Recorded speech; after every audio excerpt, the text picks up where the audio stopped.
এই যে আমার মিস্টার পতিদেব, উনি এখন আমাদের অ্যাকুয়ারিয়ামের মাছদের দেখছেন। এই কি পাস্তা খাবি, রেড সস না হোয়াইট সস?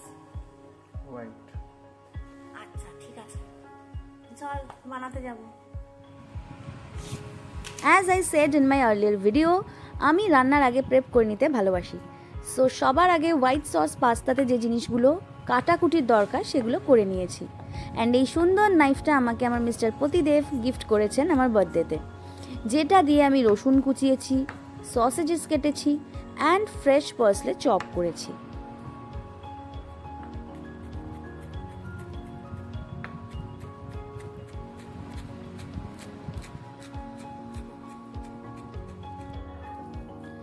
তারপর প্যানে বাটার দিয়ে তাতে চপড গার্লিক দিয়েছি। গার্লিকের অ্যারোমা এলেই তাতে দিয়ে দিয়েছি 2 টেবিলস্পুন অফ ময়দা।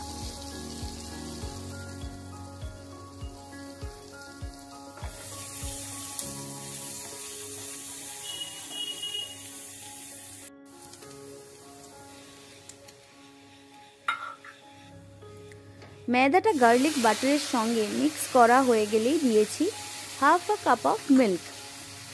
দেন যেটা সব থেকে বেশি দরকার, দ্যাট ইজ কন্টিনিউয়াসলি স্টারিং। ময়দা আর মিল্ক একসাথে মিশে গেলে তাতে দিয়েছি fresh cream, salt, sugar and black pepper as per test requirement. এই জিনিসগুলো দেওয়ার পরেও খুব ভালোভাবে নেড়ে নিতে হবে যাতে কোনো রকমের লাম্প না থাকে। তারপর যে জিনিসটা খুব দরকার সেই জিনিসটা দিতে হবে, সেটা হচ্ছে চিজ গ্রেট করে দিতে হবে। চিজ গ্রেট করেও দিয়েছি, দিয়ে আবার খুব ভালোভাবে নেড়ে নিয়ে আমি গার্লিক পাউডার দিয়েছি।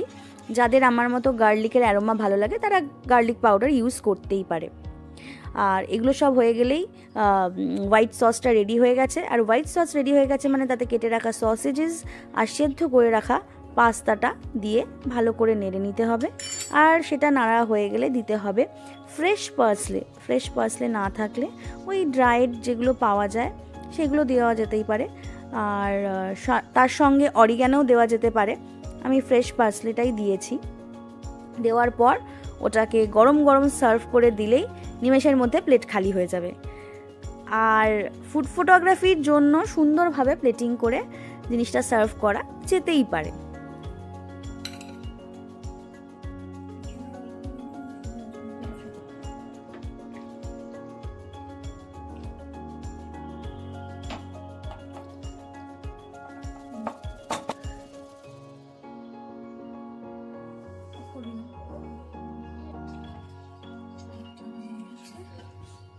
আমি যেমন সব জিনিস একটু ভালোভাবে প্রেজেন্ট করতে ভালোবাসি খাবার দাবার, তাই জন্য আমি আমার মিস্টার পতিদেবকে খুব সুন্দরভাবে গার্নিশ করে খাবারটা সার্ভ করেছিলাম। আর এই ভিডিওটা ওই আমাকে রেকর্ড করে দিয়েছে, অনেক ছবিও তুলেছে, আবার ফটো পোস্টও করা হয়েছে।